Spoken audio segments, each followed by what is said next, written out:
माझ्या बंधू आणि भगिनींनो आणि सज्जनांनो, आज आपण श्रीमद भागवत सार परीक्षिताची कथा प्रकरण 4 याचे वाचन करणार आहोत. सूत सांगत होते, पांडवांच्या निद्रित मुलांना अश्वस्थामाने ठार मारले. अश्वस्थामाबरोबर अर्जुनाने युद्ध केले. आत्मसंरक्षणासाठी अश्वस्थामाने ब्रह्मास्त्र सोडले, पण अर्जुनाने ब्रह्मास्त्राचाच प्रयोग करून दोन्ही ब्रह्मास्त्रे निष्प्रभ केली. अर्जुनाने त्याला पकडले. गुरुपुत्र व ब्राह्मण म्हणून त्याला दयेने सोडून देण्याचा अर्जुनाचा बेत होता. द्रौपदी अपत्यहीन झालेली एक जननी, तिने त्याचा सन्मान करावा व सोडून द्यावे असा हट्ट धरला. कृष्णाने अर्जुनाला विप्रवधापासून परावृत्त केले. भीमाने मात्र त्याला मारावे असे सांगितले. अश्वस्थामाच्या मस्तकाचा एक दिव्य मणी होता, तो काढून घेऊन अर्जुनाने त्याला सोडून दिले. भारतीय युद्धानंतरची ही गोष्ट आहे. अभिमन्यूला रणात वीरगती प्राप्त झाली होती. उत्तरा ही त्याची पत्नी. पांडवांचे सर्व वंशज मृत झाले होते. पांडवांचा निरोप घेऊन कृष्ण सात्यकी व उद्धवासह द्वारकेस निघाले होते. तोच उत्तरा धावत तेथे आली. कातर स्वरात तिने प्रार्थना केली, जगदीश्वरा, सूर्याप्रमाणे एक तेजस्वी काहीतरी माझ्याकडे धावत येत आहे. मला संरक्षण द्या. मला ते जाळील आणि माझ्या उदरातील पांडवांच्या वंशाचा दीप, माझा गर्भ तोही नष्ट करेल. देवा, निदान या गर्भाची तरी रक्षण करा. तिची मुद्रा भयभीत होती, डोळे विस्फारलेले होते. श्रीकृष्ण समजून चुकले. हा अश्वस्थामाचा जळफळाट होता.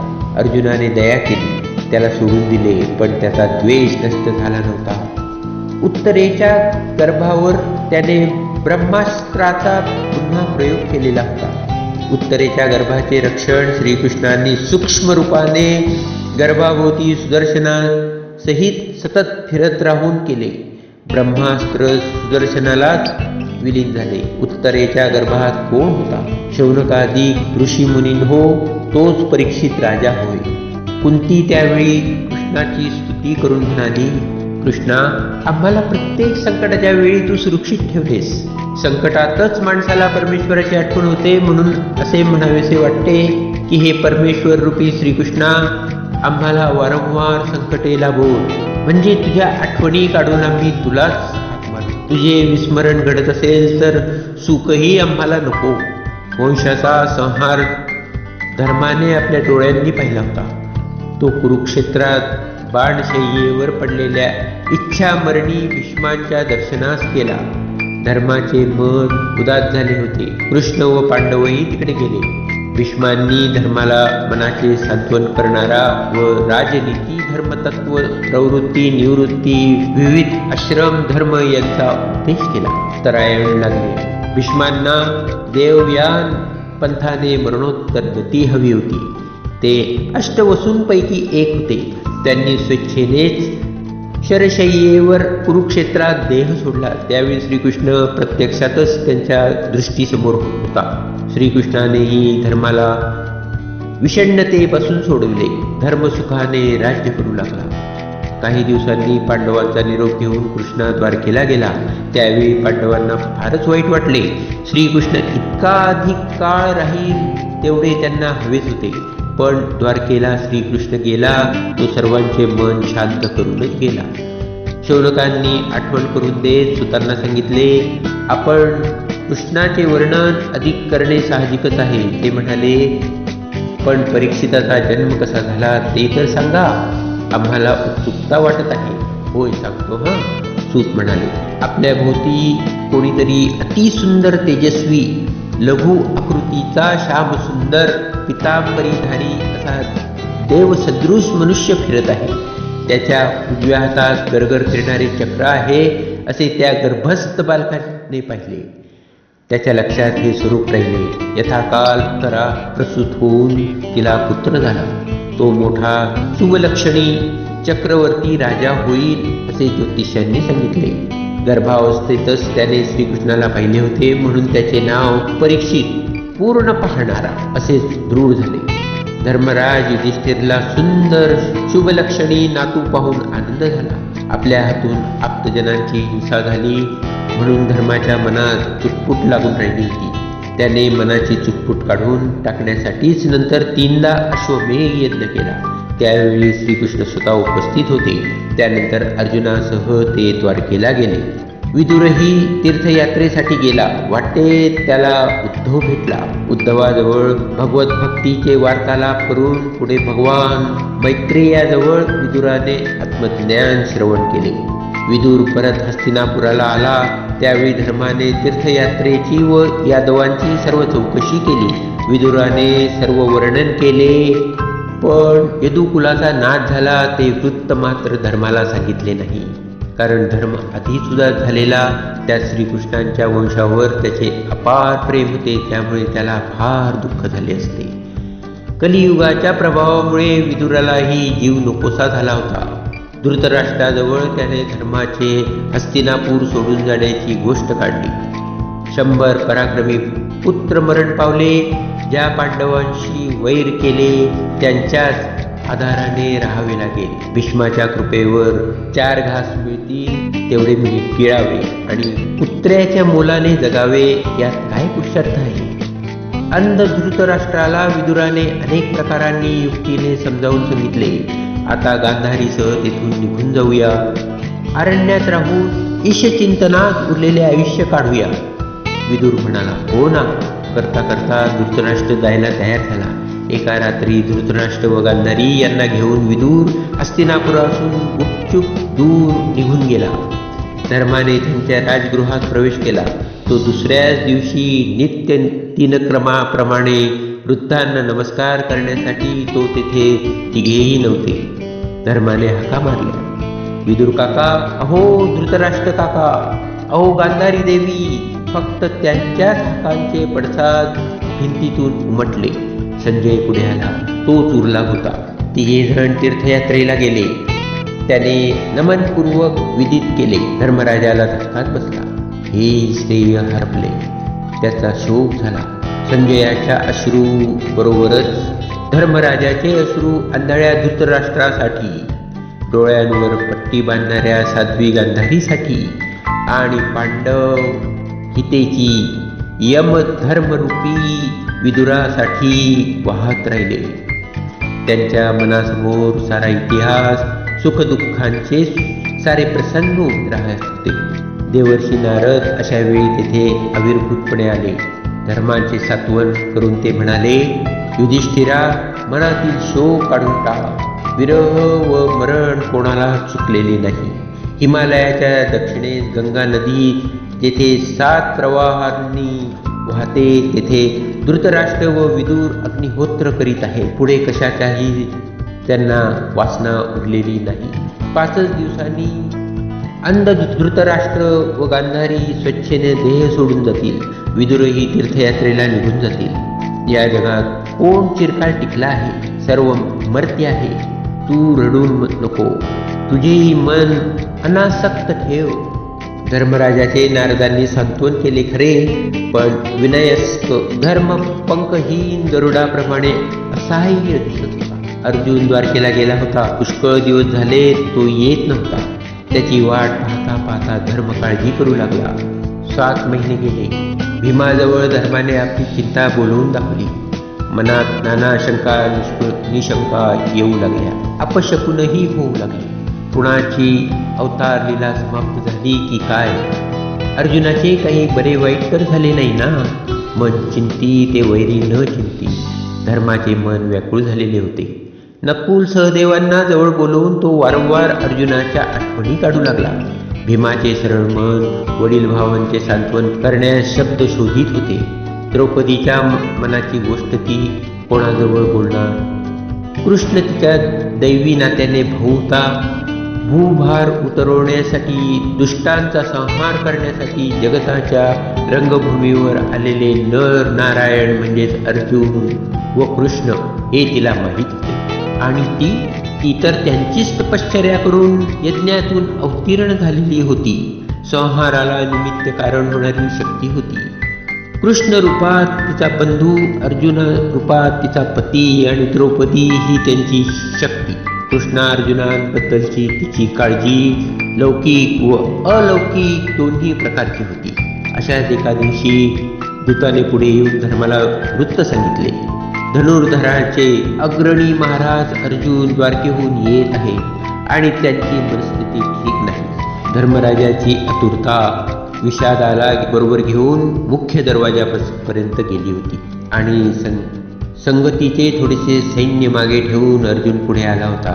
आपला भाऊ भेटण्याचा आनंद धर्माच्या डोळ्यात डोकावत होता. पण अर्जुनाची अवस्था वज्र कोसळलेल्या वृक्षासारखी दिसत होती. काय विचारावे, प्रथम कुणी बोलावे. जन्मभर संगतीत राहिलेले धर्मार्जुन मुहूर्त मात्र स्तब्धच होते.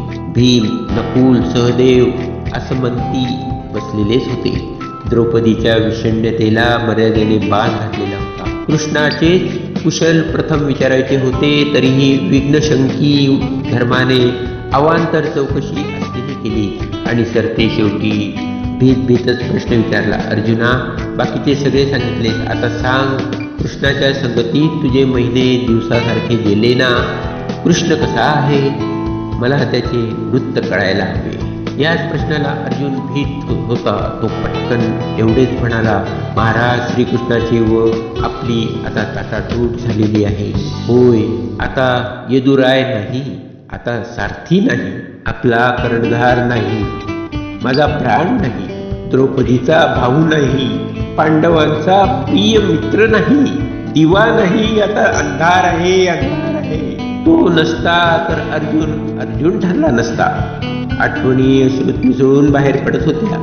पांडवांचा शोक असीम होता. किती वेळा कृष्णाने आपल्याला वाचविले. पांडवांनी स्मरण करता करता कृष्णमय झालेल्या मनाने राज्य त्याग करायचे ठरविले. साऱ्या यादवांचा आपसात लढून कसा नाश झाला व शेवटी व्याधाचा बाण लागून कृष्णाचा अंत कसा झाला ते अर्जुनाने हळूहळू सर्वांना सांगितले.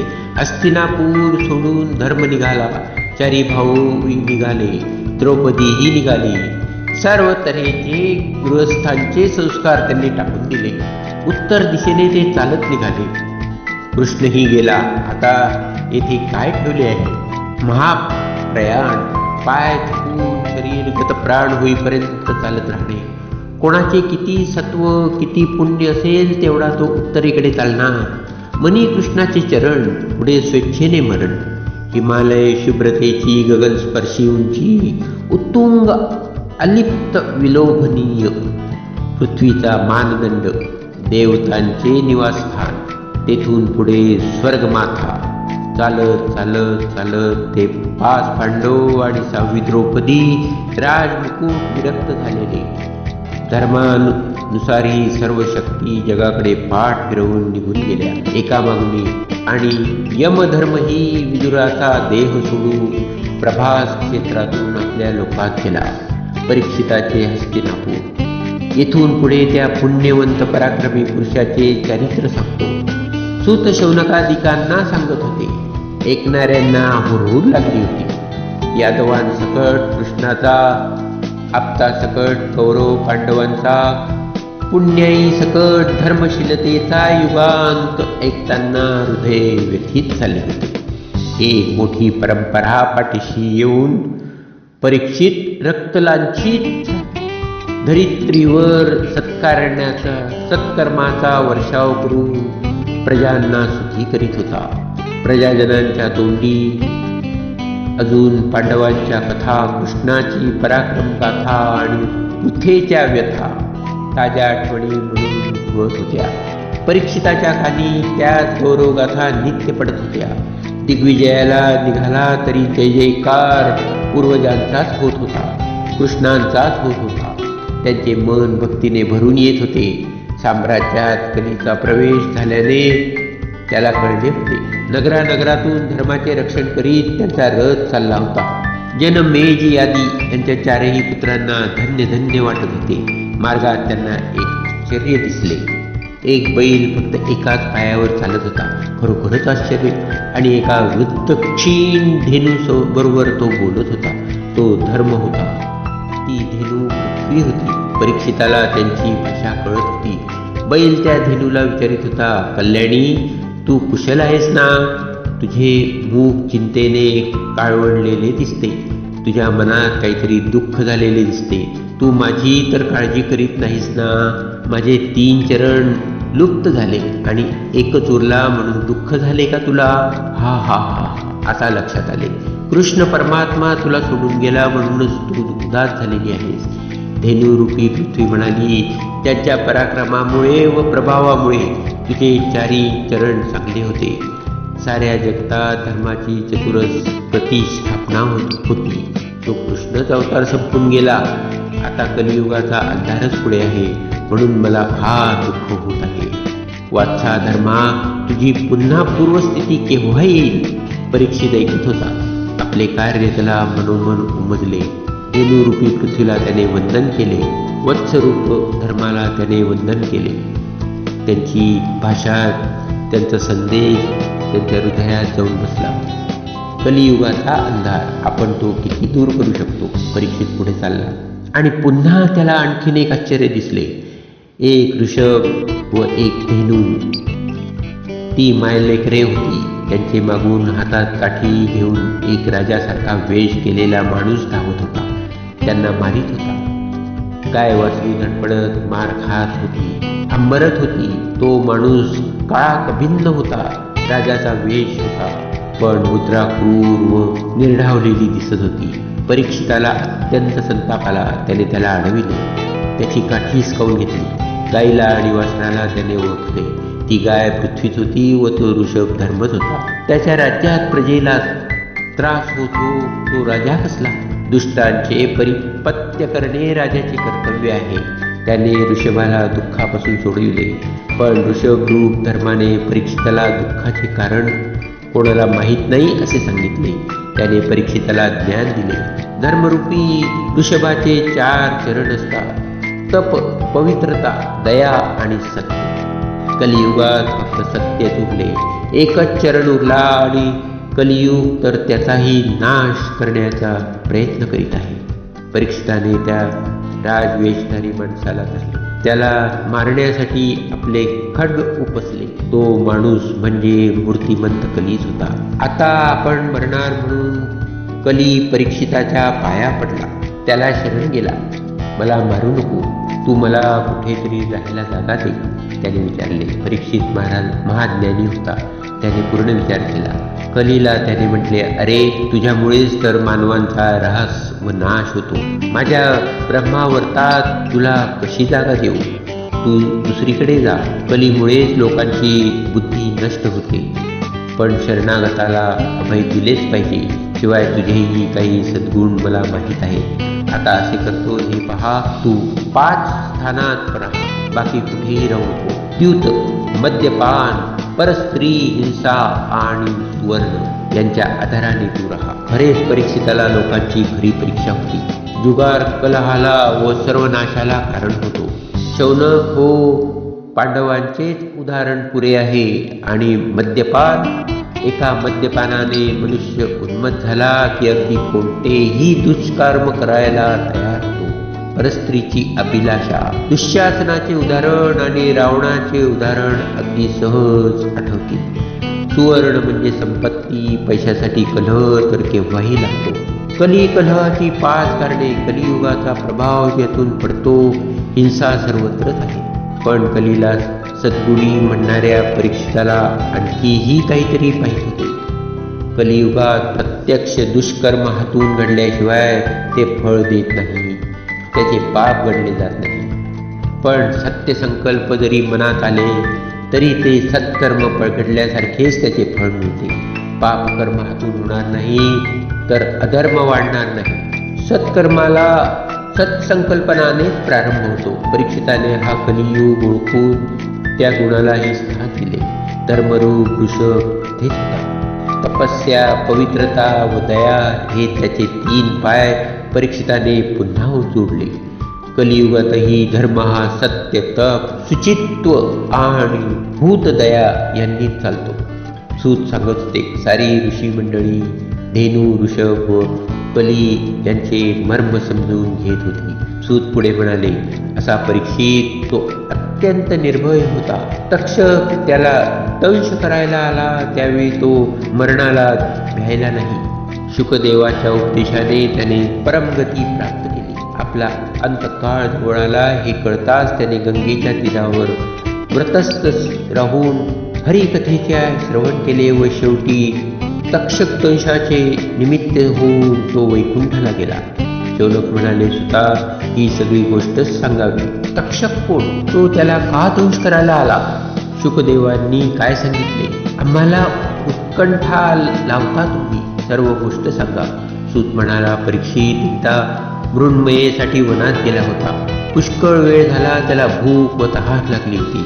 वनात त्याने इकडे तिकडे पाहिले. जवळच एक आश्रम दिसला. तिथे अन्न पाणी मिळेल म्हणून राजा तिकडे गेला. आश्रमाच्या दारापर्यंत अश्वावर बसून गेला. तिथे उतरून आश्रमात शिरला.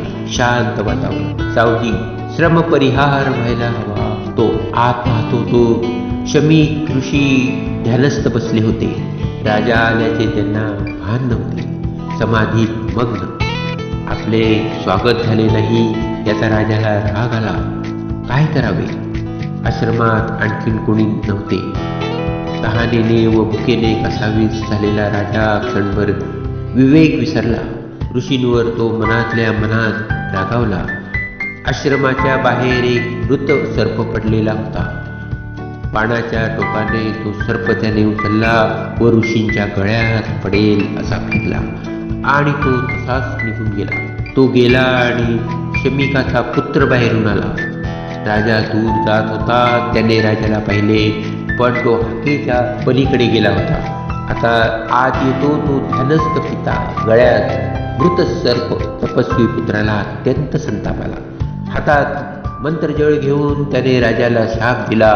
राजाचे हे कृत्य. आजपासून 7 दिवसात राजाला तक्षक स्पर्श डसेल नी राजा मरेल. संतापाची लाट उसळली. पित्याच्या अपमानामुळे त्याला वाईट वाटले. तो रडू लागला. समाधी भंग पाहून शमी जागृतीत आले. गळ्याभोवती सर्प. मुलगा समोर रडत आहे. काय झाले? सर्प काढून टाकीत त्यांनी विचारले. शापाचे वृत्त समजताच त्यांनी मुलाला दोष दिला. अरे, परीक्षित आहे म्हणून प्रजा सुखी आहे. तो गेला तर दुष्ट लोकांचे भावे. रागाच्या भरात काय केलेस हे? तुषार्थ राजा. त्याला राग आला होता. त्याचा विवेक त्यावेळी सुटला होता. सुटला खरा, पण तुला आतताईपणा करायला नको होता. शमिकांची समतोल विचारधारा. क्षमाशील तपस्वी आणि तेजस्वी तरुण तपस्वी इथेच फरक होता. कलियुगाचा प्रभाव पाहू लागला ते खरेच होते. आता शापवाणी मागे घेता येत नव्हती. हेरांकडून राजाला लवकरच शापवित्त कळले. सुखदुःखांनी मनात संमिश्र भावना उद्भवल्या. ऋषींच्या गळ्यात सर्प टाकायला नको होता, पण आता झाले ते झाले. मरण तर 7 दिवसांवर येऊन ठेवले. वैराग्य आणि भगवंताचे स्मरण हाच आता उपाय. परीक्षिताच्या दृष्टीला आपले भवितव्य स्पष्ट कळून चुकले. त्याने राज्यकार्य थांबविले. जनमेजयावर सर्व भार टाकला. श्रीकृष्णाने त्याला गर्भातही सुदर्शनाने वाचविले होते. याचे अहनिर्ष स्मरण तो करू लागला. कृष्णलीला श्रवण करण्याची त्याला कंटाळा लागली. ऋषी मुनींना त्याने कृष्ण कथा सांगायची विनंती केली. सर्वजण गंगेच्या काठी जमले. गंगा तीरावर राजा व्रतस्थपणे राहू लागला. हरिस्मरणाविना अन्य कशातही मन नव्हते. ऋषी म्हणाले, राजा, इहलोक सोडून तुला येत जावे लागणार हे निश्चित. शापवाणी खोटी ठरणार नाही. तुला आत्तापर्यंत हरिचिंतनात आम्ही साथ देऊ आणि मूर्तिमंत विरक्तीच त्यावेळी तिथे आली. होय, दिगंबर बालका स्वरूप शुकदेव स्वतःच तिथे आले. ते त्याची चालती बोलती आकाशगंगा, दिव्य देहधारी, निर्मल, त्रैलोक्यातील कशाचाही मोह नसलेले शुकदेव. राजाची सर्वच चिंता दूर झाली. शौनकादी ऋषींनो, परीक्षिताचा व शुकांचा पवित्र संवाद मी आता तुम्हाला सांगणार आहे. याच ओघात शुकाने वर्णिलेल्या हरिभक्तांच्या कथा आणि कृष्णलीला ही तुम्हाला सांगणार आहे. सूत जरा थांबले. मध्यान्ह झाली आहे. 2 प्रहरींचा नियत कर्मे करावयाची होती. मध्यान्ह संध्या फलाहार सर्व काही व्हायचे होते. विश्रांतीचा समय होता. आकाशातून देवता पृथ्वीकडे मुखे करून उत्साह, आनंद, शांती, पुष्टी यांचा सप्तरंगी वर्षाव करीत होत्या. नैमिषारण्यातील मधुर फलदायी वृक्ष पानांचे काम करून सूत काय सांगणार आहे ते ऐकण्यासाठी स्तब्ध राहिले होते. सूर्याचे किरण जरा कोवळे झाले नि सूत पुन्हा स्थानपन्न झाले. प्रकरण 4 समाप्त.